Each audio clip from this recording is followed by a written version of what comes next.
হযরত সুলাইমান নবী আলাইহিস সালাতু ওয়াস সালাম তখতের উপরে সওয়ার হয়ে তার কাজের দিকে যাইতেছিলেন। একজন বৃদ্ধ বাবা মাঠের ভিতরে কাজ করতেছিল। হঠাৎ করে উপরের দিকে তাকানোর পরে তাকায় দেখে হযরত সুলাইমান আলাইহিস সালাতু ওয়াস সালাম তখতের উপরে সওয়ার হয়ে কোথাও জানি যায়। আশ্চর্য হয়ে ওই আল্লাহর বান্দা যখন একবার সুবহানাল্লাহ বলে ডাক দিছে, হযরত সুলাইমান আলাইহিস সালাতু ওয়াস সালামের তখতটাই এমনভাবে ভারী হয়ে গেছে, জমিনের ভিতরে তখতটাই সে দাঁড়িয়ে গেল। আল্লাহর নবী সুলাইমান জমিনের ভিতরে দাঁড়িয়ে গেলেন। আল্লাহর নবী সুলাইমান ডাক দিছে, বাজান এদিকে আসেন। ওই বৃদ্ধ বাবা একটু ভীত সন্ত্রস্ত হয়ে গেল, চিন্তা করলেন আমি কি অপরাধ করলাম। আল্লাহর নবী সুলাইমান নিচেই দাঁড়িয়ে গেলেন আর আমাকে ডাকতেছেন ভীত সন্ত্রস্ত অবস্থায়। বৃদ্ধ বাবা যখন সুলাইমান নবী আলাইহিস সালাতু ওয়াস সালামের কাছে গিয়ে দাঁড়িয়েছে, ডাক দিয়ে বলে, আল্লাহর নবী সুলাইমান, আমার দ্বারা কি কোনো অন্যায় হয়ে গেছে নাকি? আমার দ্বারা কোনো ভুল হয়ে গেল? আপনি আমাকে এইরকম ভাবে ডাক দিলেন, হঠাৎ করে নেমে গেলেন। আল্লাহর নবী সুলাইমান বলে, না না না, আমি তো তোমার চিনি না, কোনোদিন তোমার সাথে সাক্ষাৎ হয় নাই, তোমার উপর আমি রাগও করি নাই, তুমি কোনো অন্যায় করো নাই, অবিচার করো নাই। আল্লাহর নবী সুলাইমানকে ডাক দিয়ে বলে, তবে কেন ডাকলেন? ডাক দিয়ে বলে, তুমি আমাকে দেখা কি বলছো একটাবার বলো। ওই বৃদ্ধ বাবা ভীত সন্ত্রস্ত অবস্থায় ডাক দিয়ে বলে, ওগো আল্লাহর নবী সুলাইমান, আমি যখন দেখলাম আপনি বাতাসের সাহায্যে, কোনো তেল লাগে না, মোবিল লাগে না, কোনো ইঞ্জিন লাগে না, কোনো কিছুই লাগে না, আমি যখন দেখলাম আপনি এরকমভাবে রওনা দিয়ে যাইতেছেন, বড় আশ্চর্য হয়ে আমার জবান থেকে একবার বাইর হয়েছে সুবহানাল্লাহ। আল্লাহর নবী সুলাইমান ডাক দিয়ে বলে, আল্লাহর বান্দা, তুমি জানো সুবহানাল্লাহর দাম? তুমি কি জানো সুবহানাল্লাহর মান? আল্লাহর দরবারে কত বড়। আলহামদুলিল্লাহিল্লাযী জাআলাশ শামসা ওয়াল কমারা বিহুসবান ওয়ান নাজমা ওয়াশ শাজারা ইয়াসজুদান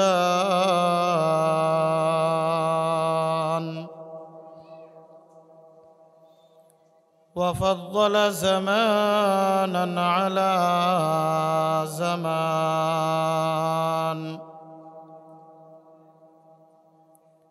كما فضل مكانا على مكان وإنسانا على إنسان ونشهد أن لا إله إلا الله وحده لا شريك له لا ضد له ولا ند له ولا مثل له ولا مثيل له ولا ولد له ولا والد له ونشهد أن سيدنا وسندنا وحبيب ربنا وطبيبنا وطبيب قلوبنا محمد صلى الله عليه وعلى آله وأصحابه وأزواجه وبارك وسلم تسليما كثيرا. أما بعد فأعوذ بالله من الشيطان الرجيم. بسم الله الرحمن الرحيم.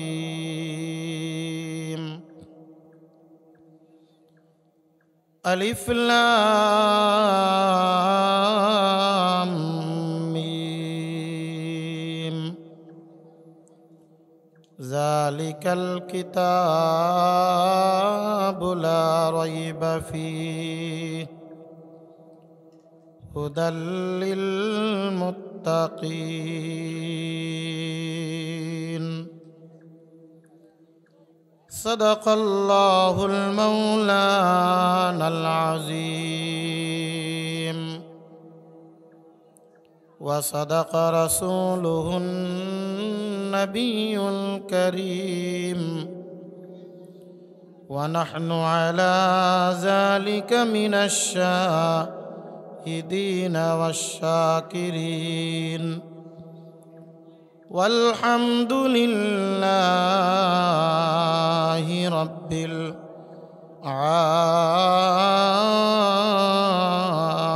العالمين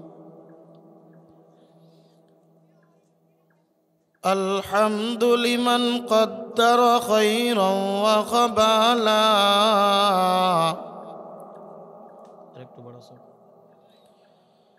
الحمد لمن قدر خيرا وخبالا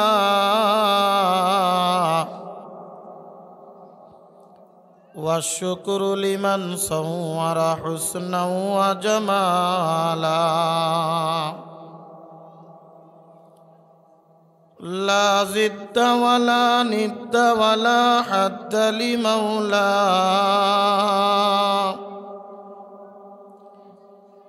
لا ضد ولا ند ولا حد لمولاه الآن كما كان ولم يلق زوالا میں دور ہو مجبور ہو اے سید عالم میں دور ہوں مجبور ہوں اے سید عالم دیدار دکھاتے نہیں آواز سنا دو یہاں ہم سب مسافر ہیں قبر آخر ٹھکانا کوئی آگے روانہ ہے کوئی پیچھے روانہ لا الہ محبت সাথে আমরা জোরে জোরে জিকির করি লা ইলাহা ইল্লাল্লাহ এই ডান পাশটা একটু সামনের দিকে আগায় বসলে মনে হয় ভালো হবে একটু সামনের দিকে আগায় বসেন লা ইলাহা ইল্লাল্লাহ লা ইলাহা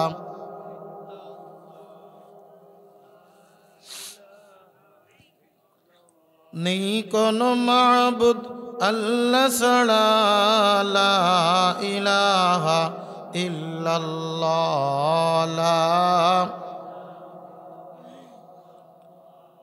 লা ইলাহা ইল্লাল্লাহ লা ইলাহা ইল্লাল্লাহু মুহাম্মাদুর রাসূলুল্লাহ সাল্লাল্লাহু আলাইহি ওয়াসাল্লাম আলহামদুলিল্লাহ ঐতিহ্যবাহী মাগুরা জেলাধীন শালিখা থানার অন্তর্গত রামপুর গোরস্থান হাফিজিয়া মাদ্রাসা কর্তৃক আয়োজিত আজকের এই 12তম বার্ষিক ওয়াজ মাহফিল ও হালকায়ে জিকিরের সম্মানিত সভাপতি সাহেব দেগার হজরতে মুআজ্জাজ মোহতারাম সেরে তাজ ওয়াজিবুল এহতেরাম উলামা ইকরাম আজিজ তোলাবাই ইজাম সামনে উপস্থিত দিনদার মুসলমান ভাইরা পর্দার অন্তরালে অবস্থানরতা শ্রবণরতা আমার মা ও বোনেরা, শুকরিয়া জ্ঞাপন করি সেই মহান মালিক রব্বুল আলমিনের আলিশান দরবারে, যে মহান মালিক রব্বুল আলমিন আমাদেরকে দুনিয়ার সমস্ত প্রকার কাজকর্ম থেকে বিরত রেখে আজকের এই মাহফিলের ময়দান তথা জান্নাতের বাগানে আসার বসার তৌফিক দান করেছেন। সে মহান মালিক রব্বুল আলমিনের আলিশান দরবারে আমরা সকলে অন্তরের অন্তরস্থল থেকে প্রাণ খুলে শুকরিয়া জ্ঞাপন করি, বলি আলহামদুলিল্লাহ। আজকের এই মাহফিলে আসতে পেরে খুশি না বেজার? শালিকা মাগুরার মানুষ খুশির আওয়াজ আস্তে করে না জোরে করে? খুশির আওয়াজ আস্তে হয় না জোরে হয়? যেভাবে আপনারা শুকরিয়া আদায় করলেন, আমার তো মনে হয় আপনারা হয় বেজার হয়ে আছেন, নতুবা আপনারা মনে হয় ক্ষুধা লাগছে, ঘুম লাগছে। কি বলেন? ক্ষুধা ঘুম লাগছে, বেজার, রাগ? কথা বলেন, রাগ? খুশির আওয়াজ একবার শুনতে চাই আলহামদুলিল্লাহ। যতবার আমি আল্লাহর শুকরিয়া আদায় করব, খুশি হবেন কে? আর একটু জোরে বলেন, কে? আমি আলোচনার শুরুতে আপনাদেরকে একটি ইত্তেলা দিতে চাই, একটি বিষয় জানান দিতে চাই। আজকে আপনাদের গোরস্থান মাদ্রাসা কর্তৃক আয়োজিত মাহফিল, কথা ঠিক না? গোরস্থান মাঠে আমরা মাহফিলের আয়োজন করেছি। তার মানে এই গোরস্থানের কবরস্থ লোকের মতো আমাদের অবস্থা হলে চলবে না। বলবেন হুজুর সেটা আবার কেমনে? মনে করেন আমার মতো গুনাহগার নয়, আপনাদের অত্র অঞ্চলের সবথেকে শ্রদ্ধাভাজন ব্যক্তিত্ব, অত্র অঞ্চলের সবথেকে মুরব্বী এবং বুজুর্গ আলেমে দ্বীনকে আজকের এই মাহফিলে হাজির করে আপনি যদি বলেন যে হুজুর এতকাল পর্যন্ত আপনি তো জিন্দা মানুষের সামনে আলোচনা করেছেন, আজকে এই গোরস্থানে যারা শুয়ে আছে তাদের উদ্দেশ্যে আপনাকে ওয়াজ করতে হবে। মনে করেন তিনি সারা রাত ওয়াজ করলেন, নসিহাত করলেন, সকালবেলায় ফজরের আজান দিল, আজানের সময় যদি পীর সাহেব মুরব্বী হুজুর উনি যদি ডাক দিয়ে বলেন যে মুর্দারা, আমি তোমাদেরকে আজকে সারা রাত ওয়াজ করলাম, তোমরা কোনো কথা বলো নাই, আমি এখন চলে যাব, চলে যাওয়ার আগে তোমাদের একটু সাড়া শব্দ দেখতে চাই, সবাই একবার বলো আলহামদুলিল্লাহ। তো আপনাদের এই গোরস্থানের মুর্দারা জিন্দা হয়ে কি আলহামদুলিল্লাহ বলবে? বাংলাদেশের সবথেকে বড় পীর যিনি, সবথেকে বুজুর্গ যিনি, তাকেও যদি আনা হয় তবুও কি তারা জিন্দা হয়ে মুর্দারা কি কখনোই আলহামদুলিল্লাহ বলবে? মনে করেন চরমনার পীর সাহেব হুজুরকে নিয়ে আসলেন, হুজুর আপনি তো সারা বাংলাদেশের লক্ষ লক্ষ মুরিদানের পীর, হাজার হাজার মুরিদানের পীর, কোটি কোটি মুরিদানের পীর, আপনার এক ডাকে 1 ঘন্টার ভিতরে যে কোনো স্থানে লক্ষ লক্ষ লোক জড়ো হয়ে যায়, আপনি মুর্দাদের আলোচনা করে তাদের দিয়ে আপনি আলহামদুলিল্লাহ বলান, স্বাভাবিকভাবে কোনো মুর্দা জিন্দা হয়ে কি আলহামদুলিল্লাহ বলবে? বলেন তো। আমি আপনাদের কাছে প্রশ্ন করতে চাই, যারা আজকের এই গোরস্থান মাদ্রাসার ময়দানে বসে আলোচনা শুনছেন, ওই যে মুর্দারা জিন্দা হয়ে আলহামদুলিল্লাহ, আল্লাহু আকবার, সুবহান আল্লাহ বলল না, আর আমিও এখানে চুপ করে বসে থাকলাম, আমিও বললাম না, বলেন তো ওই মুর্দার জিন্দার মধ্যে কোনো পার্থক্য আছে? ওই মুর্দার জিন্দার মধ্যে কোনো পার্থক্য থাকতে পারে? তারাও বলে না, আমিও বলি না। এই যে মুর্দা জিন্দা হয়ে যেমন আলহামদুলিল্লাহ, সুবহান আল্লাহ, আল্লাহু আকবার বলে ডাক দেয় না, আমিও বললাম না, ওই মুর্দার জিন্দার মধ্যে কোনো পার্থক্য নাই। আজকে যারা গোরস্থানে শুয়ে আছে, গোরস্থান কোন দিকে? এই মাদ্রাসার পিছনেই গোরস্থান। যদি কোনো মুর্দা জিন্দা হয়ে কথা বলার মতো শক্তি থাকতো, আজ আমার মনে হয় আপনাদেরকে ধরে পিটাইতো আর বলতো বল আলহামদুলিল্লাহ, বল সুবহানাল্লাহ, বল আল্লাহু আকবার। কারণ এই সুবহানাল্লাহ, আলহামদুলিল্লাহ, আল্লাহু আকবারের দাম তোরা জানিস না। আমি আজ কবরের মধ্যে শুয়ে শুয়ে টের পাচ্ছি এই সুবহানাল্লাহ আলহামদুলিল্লাহর দাম কত। তারা একবার সুবহানাল্লাহ বলার জন্যে, একবার আলহামদুলিল্লাহ বলার জন্যে আল্লাহর কাছে কতবার যে আকুতি মিনতি করছে, আল্লাহ শুধুমাত্র একটি বারের জন্যে, আমার 1 মিনিটের জন্যে হায়াত ফিরিয়ে দেন, জিন্দা করে দেন। দুনিয়াতে আমি বুঝতে পারি নাই, এখন বুঝে আসছে। আমি আপনার তাসবিহ আদায় করব, আপনার তাহলিল আদায় করব, আপনার গুনাগুন গাবো। আমার পৃথিবীর যত সহায় সম্পত্তি আছে সব আল্লাহর রাস্তায় দান করে দিব। এই গোরস্থানে আসার পরেও যাদের দিল নরম হয় না, এই গোরস্থানে আসার পরেও যাদের ওয়াজ নসিহাতের দরকার হয়, আমি মনে করি তাদের মতো কপাল পোড়ায় পৃথিবীর জমিনে আর কেউ থাকতে পারে না। গোরস্থান হলো একটা আল্লাহ পাক রব্বুল আলামিনের বড় নিয়ামত। জিন্দাবাসীদের জন্যে এই গোরস্থান এমন একটা জায়গা, যেই জায়গায় আসলে মানুষের মরণের কথা স্মরণ হয়, এমন একটা জায়গা যেই জায়গায় আসলে আল্লাহর কথা স্মরণ হয়ে যায়। পৃথিবীর যত স্থান আছে দুনিয়াদারের কথা, দুনিয়াদারি চিন্তা, কিন্তু এই গোরস্থান এমন একটা জায়গা, হাজার হাজার মানুষ আমাকে আপনাকে হাতছানি দিয়ে ডাকছে। এ রামপুর এলাকার মুসলমান, এ আমার ভাতিজারা, হে আমার পাড়াপড়শি, হে আমার সন্তানেরা, হে আমার মুরব্বী বাবজানরা, আমি একদিন তোমাদের মতো এই পৃথিবীর জমিনে ছিলাম। এই রামপুর এলাকায় বসবাস করতাম, এই বুনাগাতি অঞ্চলে আমিও বসবাস করতাম। আমিও তোমাদের মতো হাঁটাচলা করতাম, আমিও তোমাদের মতো বুনাগাতি বাজার গিয়ে বাজার করতাম। আজকে আমাকে ওই 3টা টুকরা আর মা বোনেরা ডাক দিয়ে বলে 5টা টুকরা সাদা কাপনের কাপড় পরিয়ে আজকে যে আমাকে গোরস্থানের ভিতরে রেখে আসলা, আজকে আমাকে এখানে পাড়ায়া পাড়ায়া কবর দিয়ে গেলা, এই জায়গায় তোমাদের সকলকে আসা লাগবে। যতই বড় দুনিয়ার বাহাদুরি করো, এই জায়গা থেকে কেউ ফিরে যাইতে পারবা না। এই জন্য হাদিসে পাকের ভিতরে আসছে, একজন মুর্দা ডেকে ডেকে বলতে থাকে, দুনিয়ার মানুষ শুনো,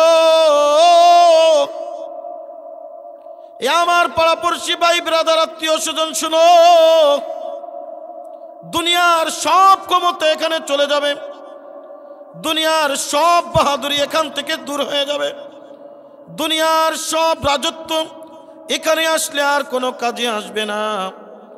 এই জায়গাটা এমন একটা জায়গা, এই 3টা কাপড়ের বান্ধন, এই 5টা টুকরা কাপড় যখন আমার আপনার গায়ের ভিতরে জড়িয়ে যাবে, এই হাত কোনো আমার কাজ করবে না, এই পাও কোনো কাজ করবে না, এই চক্ষু কোনো কাজ করবে না, এই কানটাও কোনো কাজ করবে না, এই জবান কোনো কাজ করবে না, এই ব্রেন কোনো কাজ করবে না, সব কিছু আল্লাহর দরবারে হাজির হয়ে যাবে। কথা ঠিক না? আমি বাহাদুরি করি, আমি মাতবারি করি, আমি এত দুনিয়া রাজত্ব করি, আমার থেকেও কম বাহাদুরিরা কবরের ভিতরে শুয়ে নাই। আমার থেকেও রাজত্ব করনেওয়ালা এই দুনিয়ার জমিনে ছিল, আজকে তারা এই গোরস্থানের ভিতরে শুয়ে আছে। কি কথা বলেন, ঠিক কি ঠিক না? আমাকে আপনাকে যাওয়া লাগবে। কবর একটা নসিহাত, মাইয়েত একটা নসিহা, গোরস্থান একটি নসিহা। হযরত উসমান গনি রাদিয়াল্লাহু তাআলা আনহু অন্য যে কোনো অবস্থায় যে কোনো পজিশনে থাকতেন, উনি যখন গোরস্থানের পাশে যাইতেন থরথর থরথর করে কাঁপতেন, শরীরের রং পাল্টে যেত, আর সমস্ত শরীর থেকে ঘাম ঝরতে থাকতো, চোখের থেকে টপ টপ টপ টপ করে পানি পড়তো, হাঁটতে পারতেন না, চলতে পারতেন না। পাশের লোকজন ডাক দিয়ে বলতো, আমিরুল মুমিনিন খলিফাতুল মুসলিমিন, আপনার এরকম অবস্থা তো আগে কোনো সময় দেখি নাই, অন্য কোনো সময় এরকম অবস্থা দেখা হয় না। কিন্তু আপনি যখন গোরস্থানের পাশে আসেন, আপনি যখন কোনো কবরের পাশে যান, তখন আপনার এরকম অবস্থা কেন হয়? হযরতে উসমানে গনি রাদিয়াল্লাহু তাআলা আনহু বলেন, আল্লাহর নবীর কবরের দিকে ইশারা করে বলতেন, এ আমার ভাইয়েরা, বেশি দিন হয় নাই আমি এই কবরওয়ালা অর্থাৎ সরওয়ারে কায়নাত দো জাহানের বাচ্চা জনাবে মুহাম্মাদুর রাসূলুল্লাহ সাল্লাল্লাহু আলাইহি ওয়াসাল্লাম থেকে শুনেছি, আল কবরু মির রিয়াজিল জান্নাহ আও হুফরাতুম মিন হুফারিন নার। একটা মানুষ যখন দুনিয়ার থেকে বিদায় নিয়ে আসে, এই কবরটা হবে প্রথম ঘাঁটি। এই ঘাঁটি থেকে যে ব্যক্তি মাপ পেয়ে যাবে, দুনিয়ার অন্য সমস্ত ঘাঁটি থেকেও সে মাপ পেয়ে যাবে। আর এই কবরের ঘাঁটিতে যদি কোনো ব্যক্তি ধরা খেয়ে যায়, সব ঘাঁটিতে তার অবস্থা হয়ে যাবে বেকায়দা। এই কারণে আমি কবরস্থানের পাশে আসলে আল্লাহর নবীর ওই কথাটা বারবার স্মরণ হয়ে যায়, আমি দুনিয়াতে কি করেছি? কিছুই করতে পারি নাই। আমি দুনিয়াতে কি আমল করেছি? কিছুই করতে পারি নাই। আমার তো দুনিয়ায় কোনো আমল নাই। এই কবরের মধ্যে আসার পরে আল্লাহ পাক রব্বুল আলামিন যদি আমি উসমানকে ধরাশায়ী করে ফেলি, এই কবরস্থান তো এমন একটা জায়গা, যেই জায়গায় কোনো পারিবারিক কোনো পরিচয় চলে না। কে কোন গোষ্ঠীর মানুষ, কে কোন এলাকার মানুষ, কে কোন ধরনের মানুষ, কোনো পরিচয় চলবে না। ঈমান আর আমলের পরিচয় চলবে। আমার তো কোনো দুনিয়ার জমিনের ভিতরে আমল নাই। ব্যক্তিটা কে ছিলেন? কথা বলেন, কে ছিলেন? উসমানে গনি, চার খলিফার একজন, যিনি জিন্নুরাইন বলা হয় যাকে। আল্লাহ রসুলের একটা মেয়ে নয়, দুইটা মেয়েকে যার সাথে বিবাহ দেওয়া হয়েছিল। ডাবল মেয়ের জামাতা ছিলেন আল্লাহর নবীর। জান্নাতি আশারায়ে মুবাশশারা, যাদেরকে আল্লাহর নবী সাল্লাল্লাহু আলাইহি ওয়াসাল্লাম যেই 10 জনকে দুনিয়ার মধ্যে জান্নাতের সার্টিফিকেট দিয়ে গিয়েছিলেন, এই 10 জনের একজন হলেন হযরতে উসমানে গনি, যার দান সদকা আরব বিশ্বের ভিতরে প্রসিদ্ধ ছিল। দান সৎকার কারণেই তার নামের শেষে লাগানো হয়েছে গনি, অর্থাৎ যেমন ধনী তেমন তিনি দাতা। তার মতো ব্যক্তি যদি এভাবে আল্লাহর দরবারে ক্রন্দন করতে পারে, তাহলে আমার আপনার অবস্থা কোথায়? বন্ধুরা আমার, এ কারণে যতদিন পর্যন্ত আমি আপনি হায়াত পেয়ে যাব, এই হায়াতকে গনিমত মনে করে আল্লাহর তাসবিহ তাহলিল আদায় করতে থাকাম। কারণ আল্লাহর নবী সাল্লাল্লাহু আলাইহি ওয়াসাল্লাম বলেন, তাসবিহাতান ওয়াহিদাতান খায়রুম মিনাদ দুনিয়া ওয়া মা ফিহা। এই দুনিয়ার মধ্যে যদি কোনো ব্যক্তি একবার সুবহানাল্লাহ বলে ডাক দেয়, একবার আলহামদুলিল্লাহ বলে ডাক দেয়, একবার আল্লাহু আকবার বলে ডাক দেয়, আল্লাহ পাক রব্বুল আলামিন ওই বান্দার আমলনামায় আসমান এবং জমিন সমতুল্য সওয়াব দিলে যেই পরিমাণ সওয়াব হয়, কোন রওয়ায়াতের ভিতরে আসছে এই আসমান জমিন এক পাল্লাই দিলে যতটা না ভারী হয়ে যাবে, এই সুবহানাল্লাহ যদি আর এক পাল্লাই দেওয়া হয়, এই আলহামদুলিল্লাহ যদি আর এক পাল্লাই দেওয়া হয়, এই আল্লাহু আকবার যদি আর এক পাল্লাই দেওয়া হয়, এই দুনিয়া এবং আসমান হালকা হয়ে যাবে। সুবহানাল্লাহ, আলহামদুলিল্লাহ, আল্লাহু আকবারের পাল্লাটা আল্লাহর দরবারে বড় ভারী হয়ে যাবে। চিৎকার মেরে বলেন না সুবহানাল্লাহ। বন্ধুরে আমার,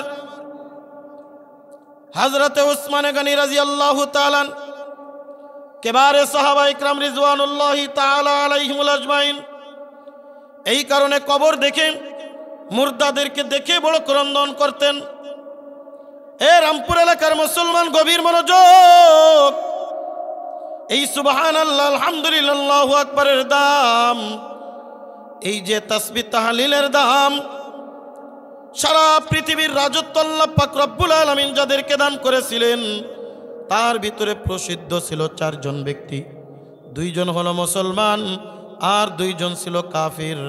2 জন মুসলমানের মধ্যে একজন আল্লাহ পাক রব্বুল আলামিন, যাকে সারা পৃথিবীর রাজত্বের সাথে সাথে আল্লাহ পাকের প্রেরিত খুবই কাছের এবং আল্লাহ পাকের খুবই মনোনীত একজন নবী হযরতে সুলাইমান আলাইহিস সালাতু ওয়াস সালাম, যাদেরকে আল্লাহ পাক রব্বুল আলামিন সারা বিশ্বের রাজত্ব দিয়েছিলেন। এই ছোট্ট একটা বাংলাদেশের মতো রাজত্ব না, এই দুনিয়ার ছোটখাটো কোনো দেশের মতো রাজত্ব না, সারা পৃথিবীর রাজত্ব করেছিল। তার মধ্যে সবথেকে বেশি আল্লাহ পাক রব্বুল আলামিন রাজত্ব দান করেছিলেন হযরত নবীনা সুলাইমান আলাইহিস সালাতু ওয়াস সালামকে।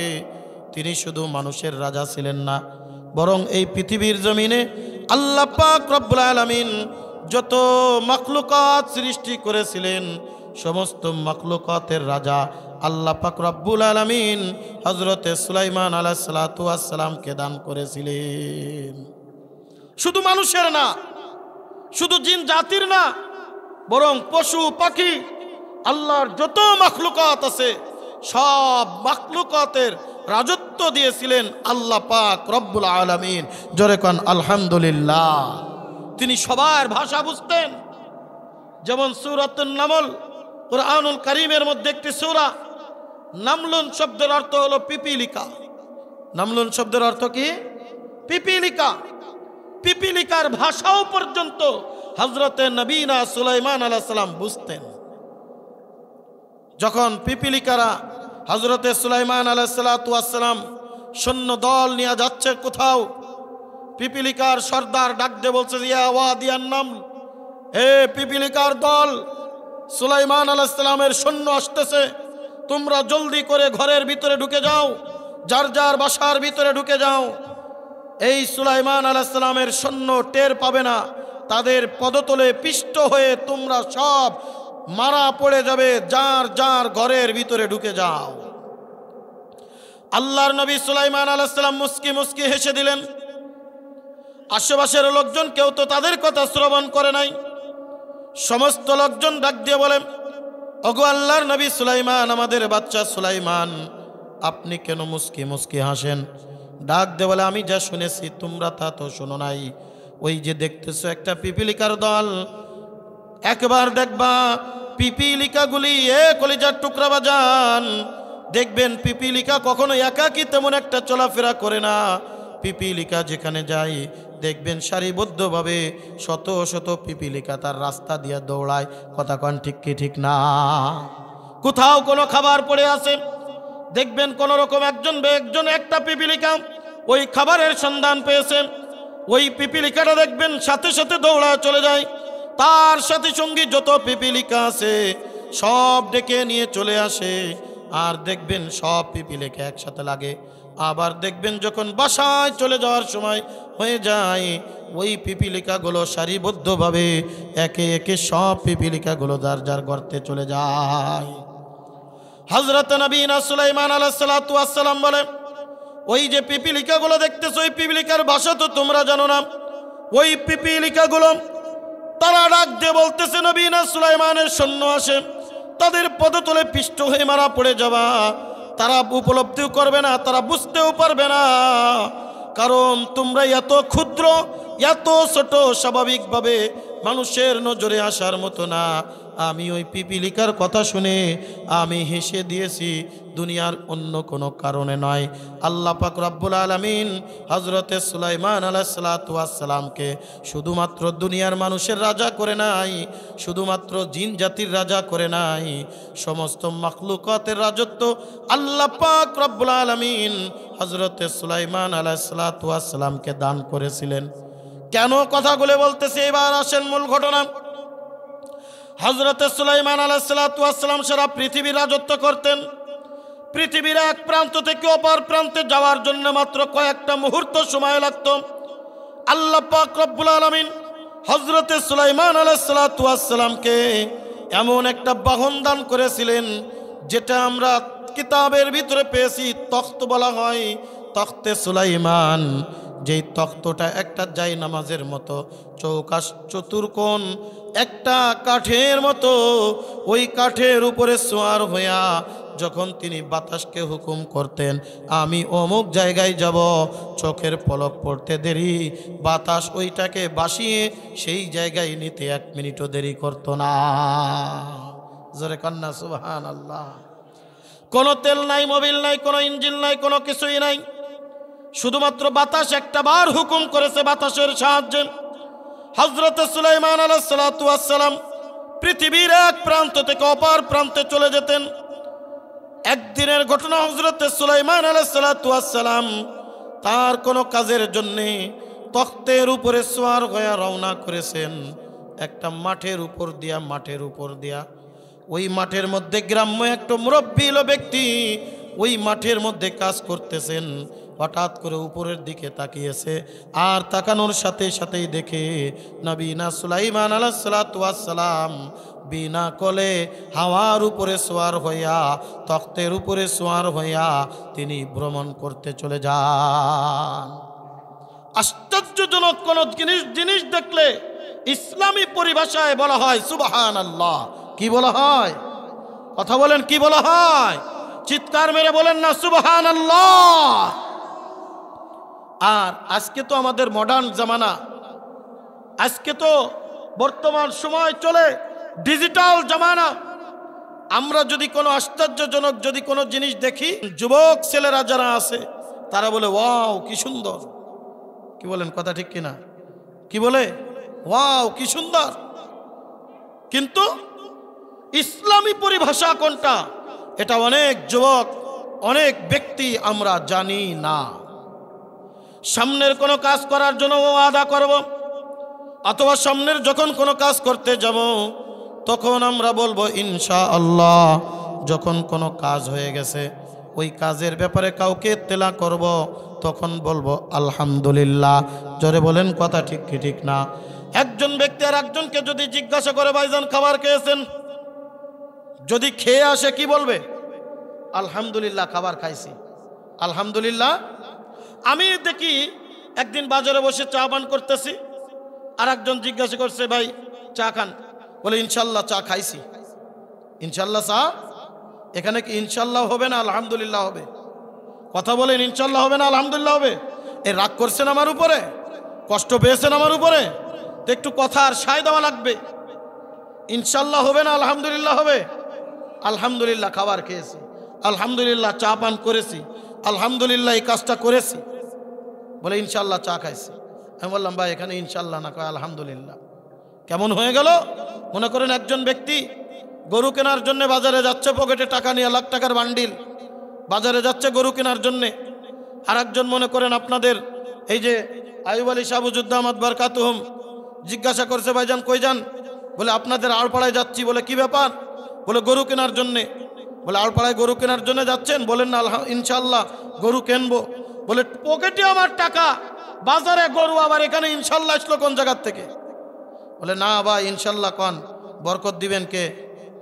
আরো জোরে বলেন আল্লাহ পাক রব্বুল আলামিন। মিয়া থামেন আপনার বুজুর্গি কথা। দেখেন না এক শ্রেণীর মানুষ আছে নিজে তো ভালো কাজ করেই না, আবার যদি কাউরে ভালো কাজ করে তারে আরো টিটকেরি মারে।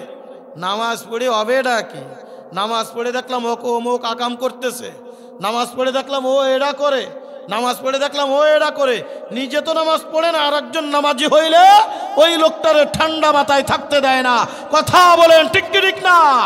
পিছনের কথাগুলো তুলে ধরে হ্যাঁ সারা জীবন আকাম করে এখন আজি সাহ হইছে। কি বলে কি বলে না? মনে করেন কোন ব্যক্তি চরমনার আল্লাহর ওলির দরবারে গেছে, অথবা তবলিগের বিশ্ব ইজতেমায় যাওয়ার পরে তার দিলটা ঘুরে গেছে। একটা সময় সে খারাপ কাজ করত, এখন সে আর খারাপ কাজের দিকে যায় না। ওই লোকটা 5 ওয়াক্ত আজান দিলে নামাজের জন্য রওনা দিয়া দেয়। সকালে জিকির করে আল্লাহ, সন্ধ্যায় জিকির করে আল্লাহ, সুবহানাল্লাহ, আলহামদুলিল্লাহ, আল্লাহু আকবার। ওই যে তাসবিহ হাতে নিয়ে ওই লোকটা যখন দেখবেন চায়ের দোকানে যায়, আর একজন লোক দেখবেন চোখ এরকম টিটকেরি মারে, তাকায় দেখ আইছে হুজুর, দেখ আইছে মোল্লা, দেখ আইছে আজি সাহেব, সারা জীবন কাম করছে, এখন তো দেখ আজি সাহেব হয়ে গেছে। কথা কন ঠিক কি ঠিক না? এ কলিজার টুকরা বাজান, কত এমন আল্লাহর ওলি ছিল যারা একটা সময় দুনিয়াদার, দুনিয়ার হারাম, দুনিয়ার খারাপ কাজের ভিতরে লিপ্ত। আল্লাহ পাক রব্বুল আলামিন তাদেরকে দুনিয়ার দুনিয়ার মধ্যে বিশ্ববলি করে নিয়েছেন। কথা বলেন ঠিক কি ঠিক না? হযরত নিজামউদ্দিন আউলিয়া এ কলিজার টুকরা বাজান, তার ঘটনা জীবনীটা পড়া দেখে একটা দুইটা নয় 99টা খুন করেছিল। একজন আলেমকে শেষ পর্যন্ত মাইরা 100 পূরণ করেছে। ওই লোকটা আল্লাহর দরবারে এমনভাবে কাটি দিলে তওবা করেছে। ওই লোকটা আল্লাহর দরবারে এমনভাবে রুনাজারি করে মাপ চেয়েছে। আল্লাহ পাক রব্বুল আলামিন যুগ শ্রেষ্ঠ বুজুর্গ আল্লাহর ওয়ালি বানিয়ে দিয়েছেন। জোরে কোন সুবহানাল্লাহ। এই কারণে যদি কোনো ব্যক্তি কোনো জায়গায় যে ভালো হয়ে যায়, দোয়া করবো আল্লাহ তার বিগত দিনের গুনাহ মাফ করে দিও, আল্লাহ তার বিগত দিনের গুনাহগুলো মাফ করো। আল্লাহ যেন সে সারা জীবন ভালো হয়ে চলতে পারে। আমার টিটকিরি করার কারণে যেই লোকটা ভালো হচ্ছিল ওই লোকটা যেন আবার খারাপ না হয়ে যায়। কথা বলেন ঠিক কি ঠিক না? আছে না আমাদের মধ্যে এরকম কিছু লোক? দেখবেন একটু আশেপাশে খোঁজ নিয়ে দেখেন, এরকম অনেক লোক আছে ভালো হইতে চায় কিন্তু ভালো হইতে দেয় না। কিন্তু একটা কথা মনে রাখতে হবে, সারা জীবন যদি পরের হক নষ্ট করেন, আল্লাহ সব গুনাহ মাফ করে কিন্তু হক নষ্ট করলে মাফ করে না। যতক্ষণ পর্যন্ত ওই লোকটার হক আপনি পরিপূর্ণভাবে আদায় না করে দিবেন, অথবা ওই লোকটার কাছ থেকে আপনি মাপ চেয়ে নেবেন, হাজারে দানা তসবিহ টিপলেও আল্লাহ পাক রব্বুল আলামিন ওই গুনাহ কখনোই মাফ করবে না।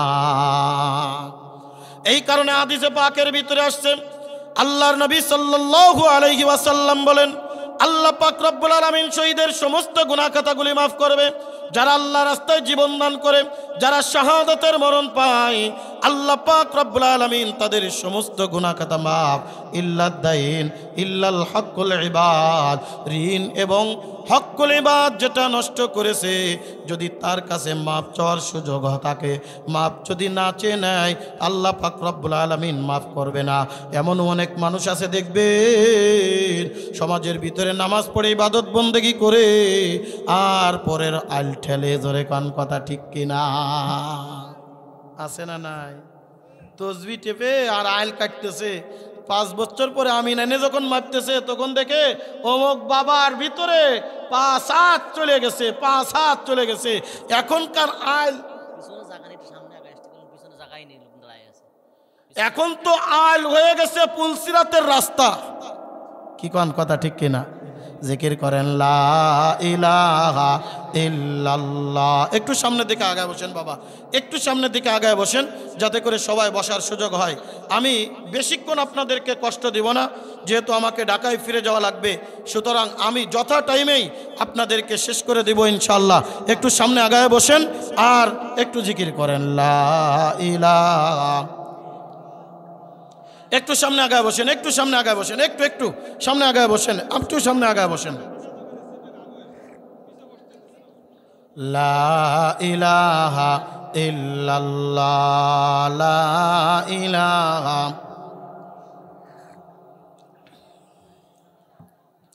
লা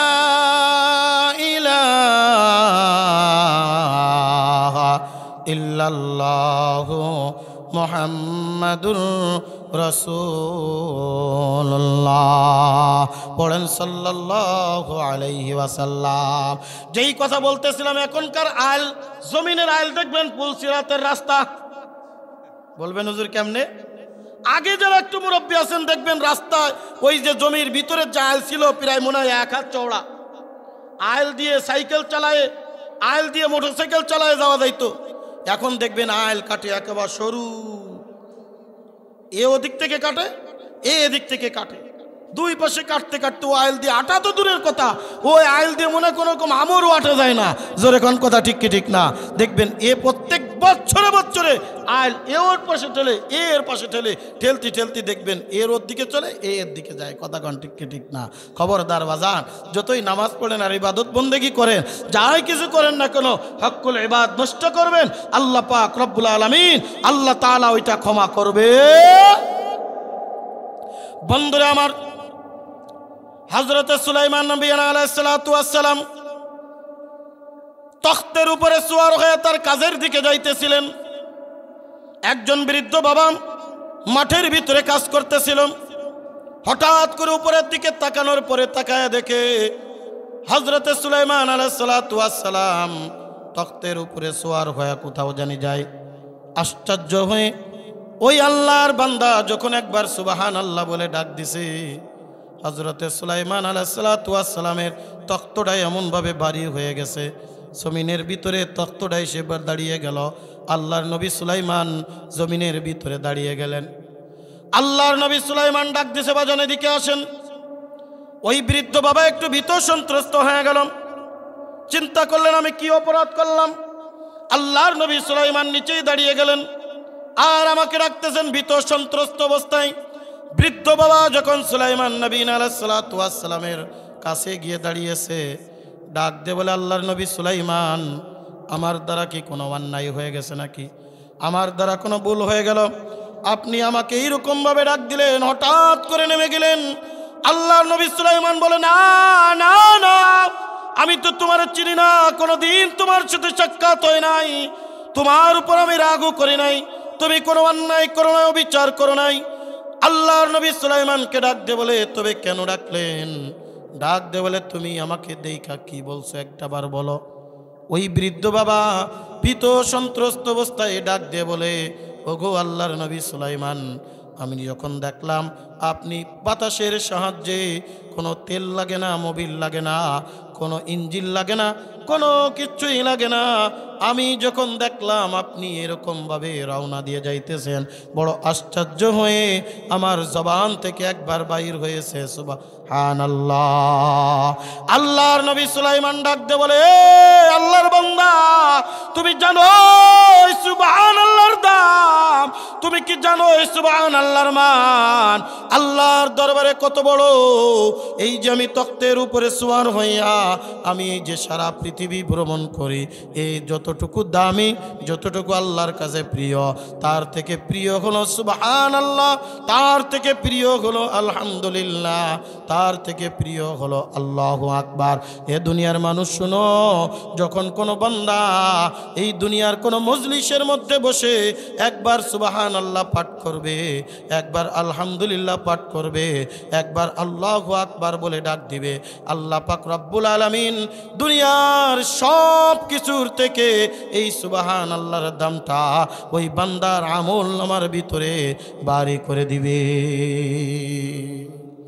এই জন্য কলিজার টুকরা বাজান, এ রামপুরের মুসলমান, এ আমার কলিজার টুকরা যুবক মুরব্বী বাবাজিরা রে, এই দুনিয়ার জমিনের ভিতরে আমি আপনি যখন এসে গিয়েছি, চিরকাল এই দুনিয়ার জমিনের ভিতরে থাকতে পারবো না। এ কলিজার টুকরা যুবক, গভীর মনোযোগ, বেশি দূরে যাওয়া লাগবে না। যেই কথা বলতেছিলাম, আজকে গোরস্থান মাদ্রাসার উদ্যোগে মাহফিল, এই গোরস্থানের দিকে তাকিয়ে দেখো, আমার থেকেও কত অল্প বয়সী যুবক এই কবরের ভিতরে শুয়ে আছে। আপনি চক্ষুটা বন্ধ করে দেখেন, একসাথে ছোট্টকালে কত মানুষের সাথে খেলাধুলা করেছিলেন, আজকে তারা অন্ধকার কবরের মধ্যে শোয়া। বাজান রে আমার, এই জন্যে বলি, আসার একটা সিরিয়াল আছে, যাওয়ার কোনো সিরিয়াল নাই। কে কার আগে যাবে আমরা কেউ বলতে পারি না। আল্লাহ পাক রব্বুল আলামিন ডাকতে বলে, দুনিয়ার মানুষ শুনো শুনো, এই দুনিয়ার জমিনের ভিতরে তুমি যখন আসছো, এই দুনিয়ার জমিনের ভিতরে যখন আইসা গেছো, চিরকাল এই দুনিয়ার জমিনের ভিতরে থাকবা না। কুল্লু নাফসিন যায়িকাতুল মাউত, একদিন না একদিন দুনিয়ার থেকে বিদায় নেওয়া লাগবে। কি নিয়া মাওলার কবরের দিকে রওনা দিচ্ছ? কি নিয়া মাওলার কবরের দিকে আমি আপনি যাব?